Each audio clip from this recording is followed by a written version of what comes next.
my friend. Getting a date. Good. Hey guys, welcome to another episode of Foresight TV. Every once in a while, I get a guest who just hates being on video, and yet she has got the courage to be on video. And it's really unfortunate because she is an amazing speaker and an amazing teacher.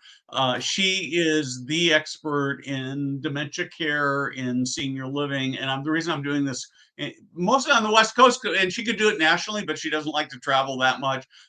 She's somebody that you should know if you're doing dementia care because she's an amazing leader, amazing teacher. And I'm really building her up because I know she won't tell you this herself, and it's something you need to know. But before we get started, we are going to run this.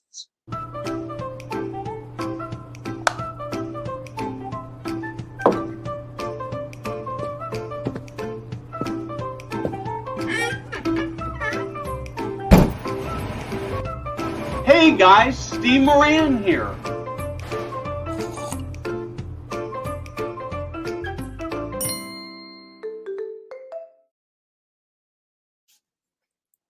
So before we get started, Nancy, I've got to do a little commercial moment here for our friends at KARE. So I know that as you're watching this, you are paying for temp staff with temp agencies, and it makes you cringe because it is so expensive and so frustrating to do. It does not have to be that way. If you work with KARE with a K, you can see the link up there. They will help you get the temporary staff you need at a much lower cost. The staff is completely vetted. And the coolest part about it is that if you get somebody and they like you and you like them, you can just hire them and you don't have to pay any big fees or anything. You just take them and put them on your payroll, say to KARE, thank you very much for giving me this most amazing worker, and you will get some amazing workers. So I would really advise you sounds sort of patronizing, doesn't it? I'd really recommend that you check out KARE if you are struggling with temporary staff and you hate what you're paying. And even if you don't hate what you're paying, you'll still like them a lot. So appreciate their support. And Nancy, welcome. Thank you, Steve. Tell I me a think little bit. I'm going to ask you. I'm actually going to start with this. Talk to me a little bit about who you are and what you do. And I do want you to talk a little bit about your company, and then we're going to move to Connected Horse, which is really the primary thing we're talking about. Okay, well, thanks for having me, Steve. And I think everyone's going to call KARE because no one wants to pay registry anymore. I'm Nancy Anzelmo, and I'm a practicing gerontologist in the field of senior living for over 30 years. I have a business called Alzheimer's Care Associates where I help people set up and do quality assurance on memory support, memory care settings and CCRCs and assisted living, et cetera, adult day.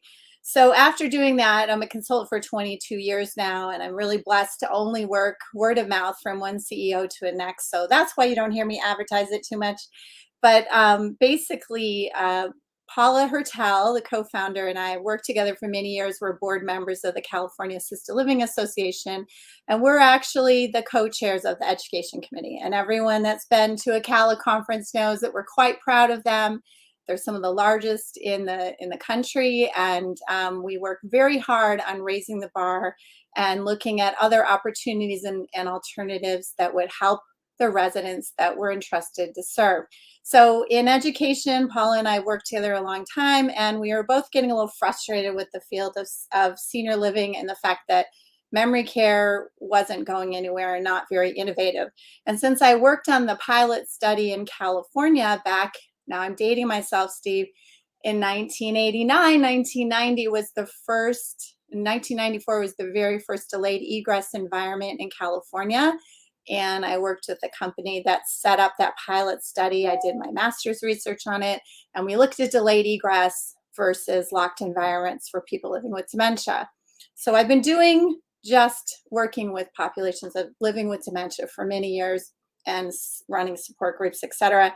And so is Paula, who's works in operations and is a social worker. So we said, let's come up with something through Connected Horse that would be very different and innovative to help people from the time of diagnosis, both the care partner and the person living with dementia. I wanted to help the person, Paula wanted to help the families. We said, let's put them together. And in 2015, we went to Stanford University, reached out to some colleagues there with the help of the local Alzheimer's Association in Northern California. And we were able to set up a pilot study.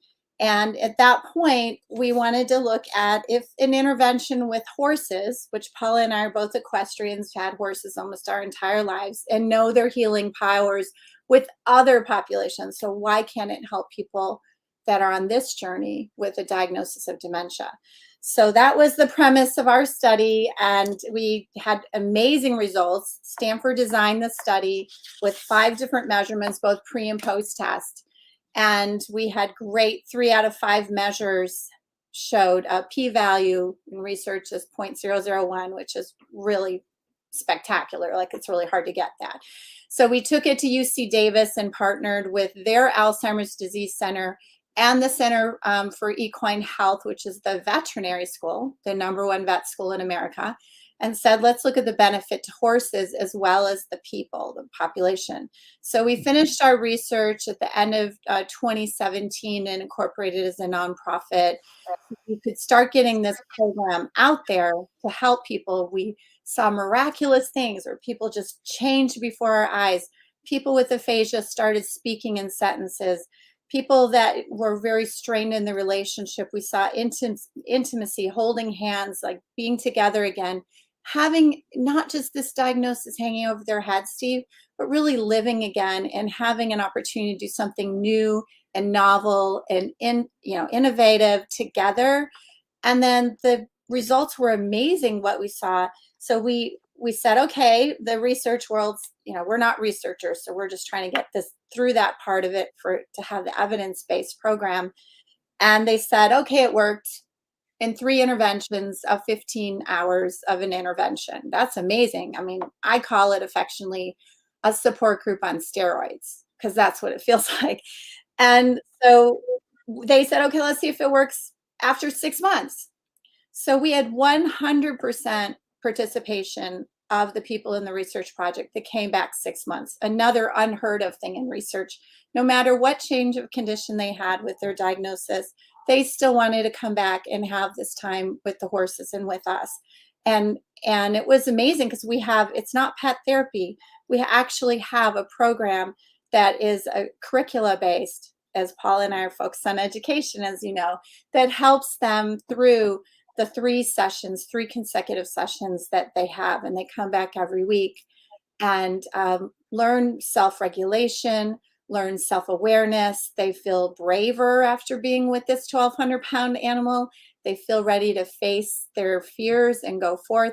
And most importantly, it activates them so that they go back, start doing their bucket list, whatever. And it's not just couples, it's brothers and sisters, partners, friends, sometimes professionally paid caregivers that are long-term with them. And the person, most importantly, with this dreaded disease diagnosis, learns to live again and not just take some antidepressant and wait for the inevitable, 8 to 10 years later with the diagnosis. And so that was what we were most excited about. And now you got to come to our first inaugural fundraiser, Lassos with Love. And we are really just trying to learn about, how to grow this nonprofit, get this program out there for anyone in any barn that, could come out and be our sponsors and be part of this program with us. And we'd love to see this, Steve, across the country.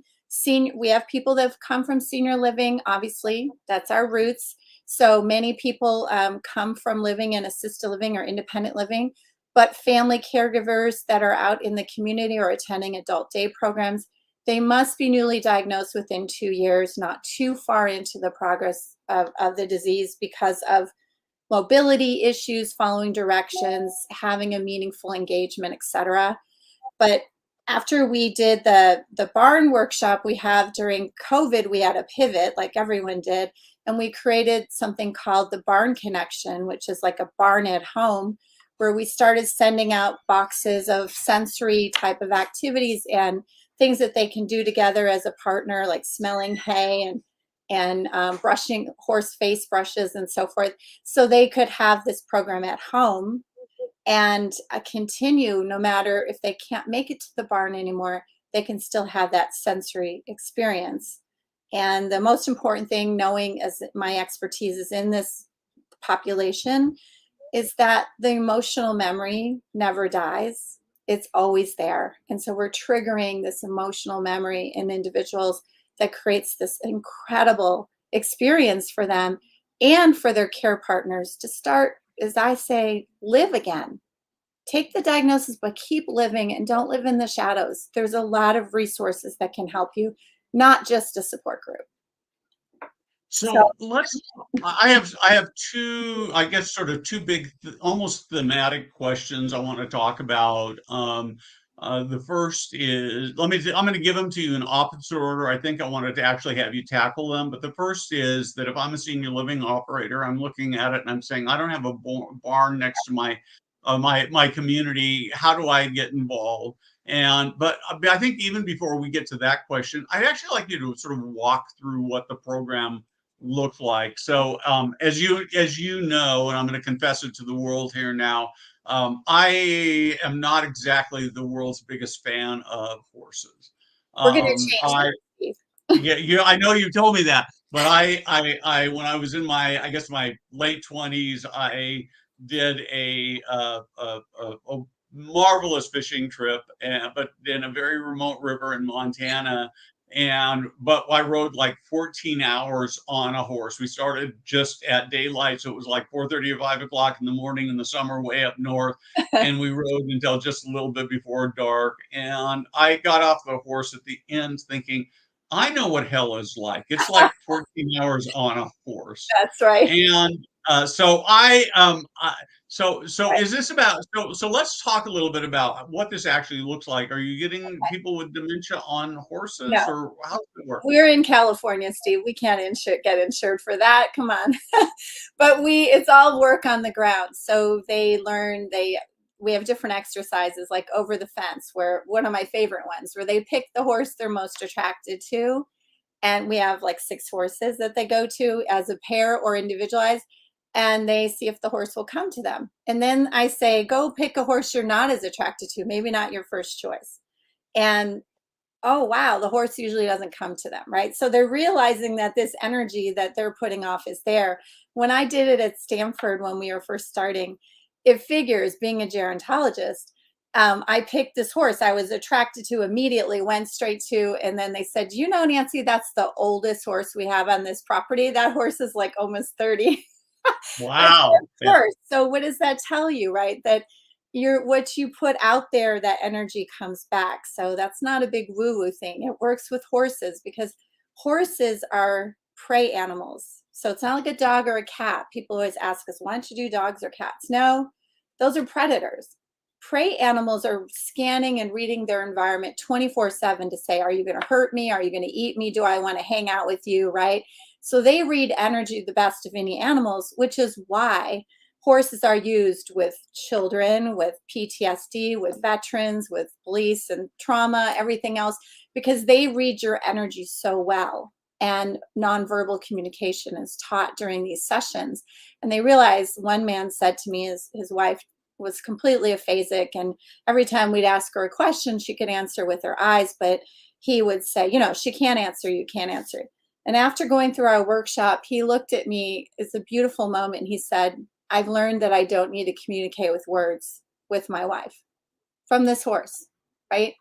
So these are the things that we are teaching in these workshops, but they're all on the ground. They pet the horse, they brush the horse, they walk the horse, they have something called at liberty. It's a horse term that they go into, by the last session, into a round pen, a small arena, where the horse is there off lead, completely free.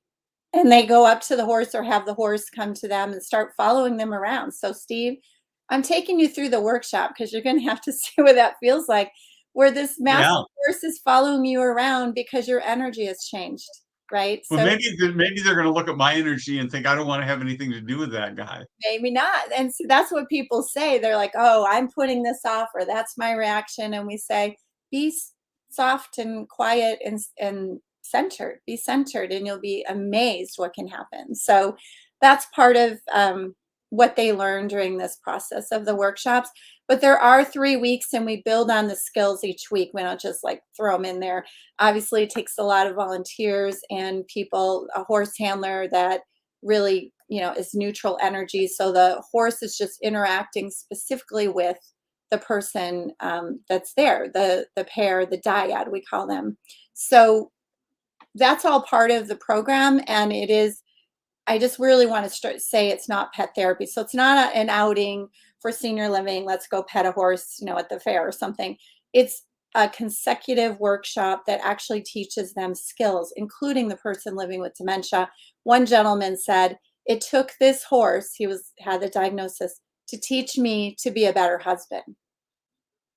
I mean, Wow, you that's can't get cool. this stuff out. I mean, I can't even tell you. We didn't measure any of that, Steve. I wish we did, but we had to use the regular measurements to see that we had less anxiety, more feelings of social support, better sleep. They slept better after a good, amazing outing day, which makes sense. And they really lessened the sense of caregiver burden for the caregiver. So wow, that's the magic of horses, and it's helped all these other populations. So why can't it help us in senior living? And So, how many hours? It's 3 sessions typically. right, and they're about 2 hours a piece each session. Sometimes they might go a little longer. People get fatigued. They haven't been out of the house. I mean, one lady, she couldn't barely walk to the barn. We were concerned when she got there, but then the next week she told the daughter how to get to the barn. And she's like, what? My mother never even knows where we're going, right? So that's why I'm saying it's a magic that is hard to explain. It's not just woo-woo stuff. It's real. We're watching it happen. And it can really benefit those who are living in senior living that are independent or assisted, or maybe they have a spouse and he or she is showing signs of neurocognitive disorder. So this is kind of why we created this for the whole family. We've had granddaughters. You heard the woman that spoke at our fundraiser. She's 66 years old and said it's the best thing to help give her tools to go forward on this journey with her family. And she said she didn't feel judged by horse, where, there's a lot of stigma about this diagnosis and people don't want you to know. And it's getting them to come out and get the help they need early on. So I think about it like cancer. If you get stage 1 cancer, you have a good outcome, but you wait till stage 3, it's not as good. And it's similar Yeah. to that with neurocognitive disorder. So when you're working with, since my audience is almost exclusively senior living operators, you're working with a senior living operator, they would bring out a car with half a dozen residents, and they'd spend a half a day there 3 times. Is that sort of? Right. Not, they wouldn't take a big group. We have to have an intimate group. So we have 3 pairs, because they have one-on-one time with the horse. It's not some big thing going out. So Okay. they could, or we've had senior living and provide transportation for a dyad to come out, and they bring them out, and one group had lunch with them afterwards, however you want to. But we only take like 6 to 8 people total, because Gotcha. it's a support group. So when it's too big, and we're debriefing on the exercise and they're sharing, then people don't feel that sense of intimacy that's so important in the group bonding together and being able to, share their feelings openly. Okay. So where's the barn at? I got to start with that. Well, we have one barn in Pleasanton where our fundraiser was, so you got to see that. We have a barn in Minden, Nevada, which is in the Carson City Valley. We have a barn in Orinda. These are all of our partner barns. And we have a barn in Calistoga, which is actually a horse rescue. So we're using old, unwanted horses that other people have cast away that really have purpose again. So we love that part as horse lovers. It's kind of like older adults, older horses, right? What a great Yeah. match is that. And so we have different ones. We've had people interested in other parts of the country, but we're really just trying to launch here in Northern California. We have a couple barns we're talking to in Southern California before we get bigger, because we've got curricula, they have to go through training, they have to do practice hours. This work isn't for everyone. I mean, it's very much of a reflection. And so like running a support group, you let people talk, you can't do all the talking. So we need specific people to help us launch this as volunteers. And we've sat on a lot of boards for nonprofits, but now we're learning how to run one on top of our full-time job too. Yeah, yeah. So Juliet, hey Juliet, I love the program, the whole system around the person. I think that's really the thing. For me, Nancy, the thing that really struck me is that this idea that the horses aren't judgmental. Right. Because as I'm getting older, I realize that I have situations that I'm in where people look at me and I'm just an old guy. And that is really, and I'm still the same person I was. I'm actually probably smarter and wiser than I was when I was in my 40s and 50s. But because I am of a certain age, I'm looked at very differently. And so I love that idea. So I'm sitting here and I'm looking at this and I'm thinking, how do I'm an operator. We're going to make it easy to start. I'm an operator in California, so I'm within striking distance. How do I get plugged in? Okay. They can reach out to us, and we're always looking for volunteers as well as individuals that are more interested in the program or want to have it for their residents. We just did a professional day at the barn, which we're getting requests from operators to come out and do team building with their team. And we're getting a lot of requests for that, as a matter of fact. And we're trying to figure out how to work that into our true mission work and not get too pulled off. But I just got a thank you note in the mail yesterday from a CCRC that came to one of our professional days and learned about team building just from spending time with the horses. So there's that option. But most importantly, we want to serve our mission of who we're serving, individuals with dementia and their care partner, so they can find a couple or a pair or brother, sister, husband, wife, as sister or daughter and mother, whatever it is, partners and friends, whoever, that would want to come out and spend 3 consecutive weeks with us at one of our barns and experience the program firsthand so they can feel it. And we have a reporter coming out in 2 weeks. She wants to go through the program to see what it feels like so she can share it with others. It's a non-pharmacological approach, Steve, which isn't always the most popular. Everyone's waiting for the magic pill. I've been waiting for the magic pill for 30 years. It's not coming. We need to start finding other programs that will get people back to living, enjoying their life as a couple, as a pair, and living again. And so it's not going to come in the magic pill. It's going to come in lifestyle and choice and activation. So we can help providers. Yeah, I mean, it's so powerful that you can do something like this and really change people's lives. And I think that one of the big opportunities I see in senior living that I don't know that we tap into nearly as much, Lynn Katzman and I touched on this last week when I had her on, is this idea that perhaps when you come into senior living, it's not to slow or halt the degenerative process, but I'm actually going to come to senior living because it's going to extend the quality of my life. It's going to make the quality of my life today better than what it was. So I'm actually gaining an improvement. Exactly. And that's really exciting. I sort of think about, back in the late 1800s, early 1900s, there were all these health spas that were all over the country, and people would come and get water treatments and shock treatments. And some of the stuff they were doing was pretty dubious.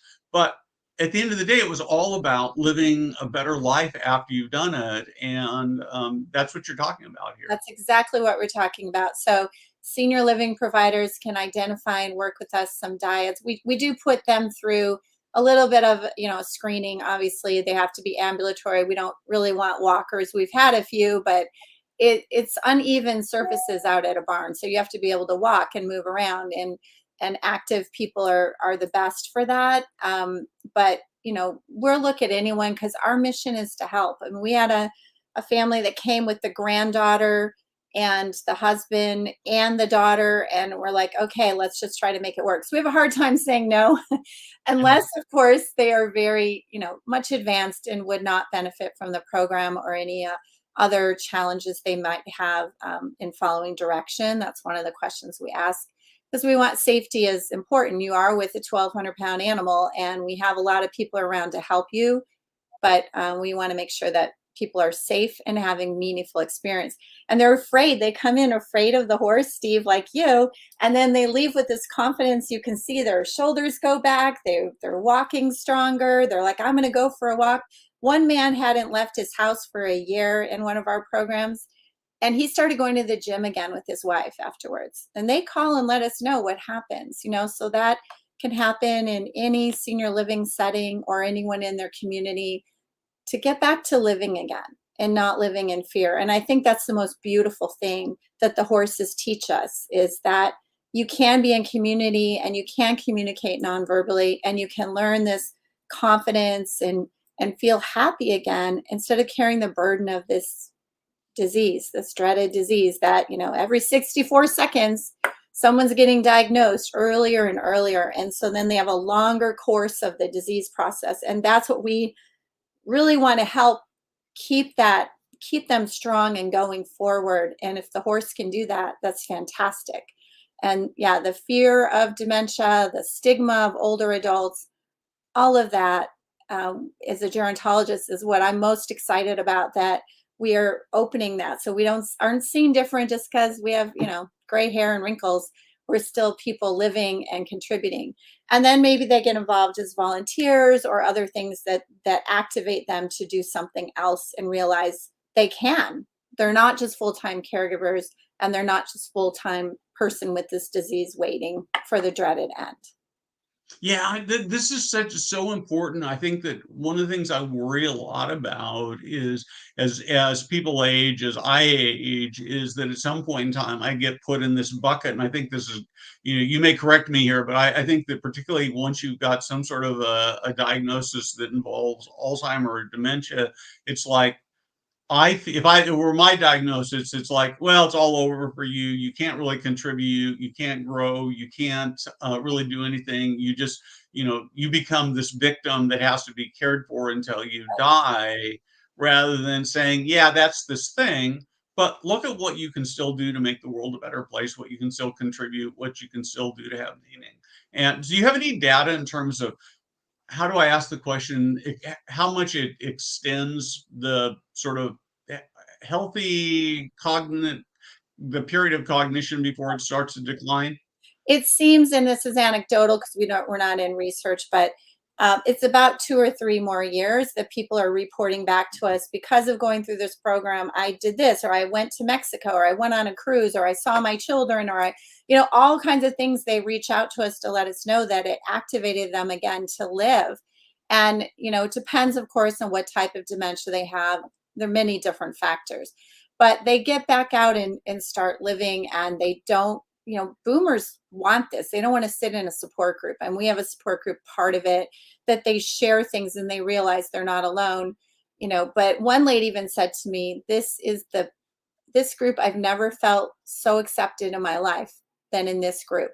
And she was in her Wow. 70s, right? So again, there's that whole feeling of fitting in, that you're not alone and you're with others on the same journey.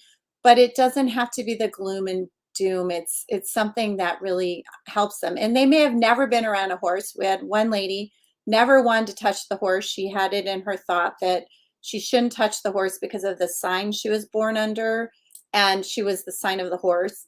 And her husband really wanted us to get her to touch the horse, right? And so we couldn't push her. It had to be her own decision. And so she did. It was at UC Davis. She started petting the horse, fed the horse a carrot, which we normally don't do, but for her, we kind of did some things. And I mean, it was just life changing for him, for the care partner, that she overcame this fear. And then they started going out and doing things again. We're not measuring that, Steve. I don't want to study this till the cows come home. I love research and I read research nonstop, but we need to activate now. We need help now with everyone. A few of my dearest friends have been diagnosed with dementia. I feel a huge passion, and so does Paula. We feel this passion to get this out there and help, and we'll keep studying it. We've had people reach out, want to measure, does it help telomeres? Does it extend your life? All these things. Yeah, we can do it. In the meantime, let's do it. Let's get out there. So It's I've got senior living. Yeah, so a couple more questions for you. The first is, do you envision a time where you would take horses to a community and do it at the community, and then is that possible to do? We made the decision not to do that because one of the things is going to a new and novel place, going somewhere new they've never been, that makes them look at the environment differently, look around, find the birds. We go on a sensory walk so they can get out of their head and in tune with their senses and their self. And so that's harder to do in your normal setting. It's kind of like us Yeah. going on vacation. We feel like, oh, I feel regenerated. I feel so much better. I went someplace new, right? Same thing with the barn. So we've decided not to do that. We've been approached about that. We also need barns with at least six horses in them. So we've been working with the Path Barns, which are the therapeutic riding centers for children, as one of our partners. But we also have a hunter jumper, a show barn, and we have this horse rescue. So we're trying to see if the differences are any of these settings, but they're not. It's just getting out to the barn and doing something new and novel. So we've decided not to do that in our plan because we'd rather have a partner barn nearby. And believe it or not, there's stables everywhere. I mean, I don't care where you are in the country, there are horse stables because our country was founded on horses. We wouldn't even be in our existence without them. So it's a wonderful way to bring horses back into the lives, our busy, busy lives of electronics, right? And just put the phone down and go outside and be mindful of where you are. You're going to feel like you went on a vacation. Well, it's so interesting to me. There's some great data that says not necessarily for older people, but it says that if you spend an hour outside, you're healthier, and an hour a day, you're healthier and less depressed. Mhm. And most of us don't do that. And this is a way to get people outside. And so the benefits. So if somebody is looking at this and they're in Maryland or Florida or Vermont or New Hampshire or Iowa or Mississippi, and they go, man, this looks like cool. I'd like to get involved, and I'm a horse person. What do they do? Okay, they reach out to us at connectedhorse.org. We will respond. Paula or I will talk to them directly, and we will try to start brainstorming to get them through training, first of all, because it takes a special person, as I said, to do this type of work. So we have to see if they are set to do that. Then we find a partner barn that's nearby, and then we start making the connections with them. We're a nonprofit, so we take some of a fee, a little bit of a fee to get the barn up and running. We do monthly training. We have curricula. We teach them all this kind of an off-the-shelf program, and then we monitor to make sure. The one thing we want to make sure is that we're not doing therapy. We're letting the horse do the work, so it's a triad model. And we have people that are well-intentioned wanting to do therapy, but that's not what we're doing because that misses the mark about the person having the aha experience to actually make the change in their life.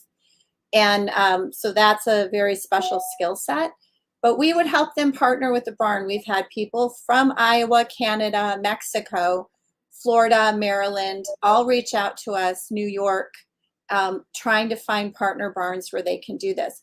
It's our trademarked program, Connected Horse, so we want that program to stay alive, obviously, and it will be a program that they can add as a value added service to their community, serving older adults as well as children, what have you, in one of these barns. Getting people outside and getting people again with horses is our key. So there's a lot of criteria. It doesn't happen overnight, but we will work hard to make it happen. We still work full time, Steve. So we're trying to do this on the side, but it's growing so fast that it might be something that will take over. So it'll be our next chapter project, I think, right? So, and one other question I have: if I have somebody who has dementia, been diagnosed, and I want to do this, does it cost anything? No, thank you for asking. There's no fee. That's why we have to raise money and have small fees to the barn to do the training. I do a monthly facilitator call. We get all together. I'm doing one on Sunday, that everyone comes together and we do case studies and talk through different challenges that we might have.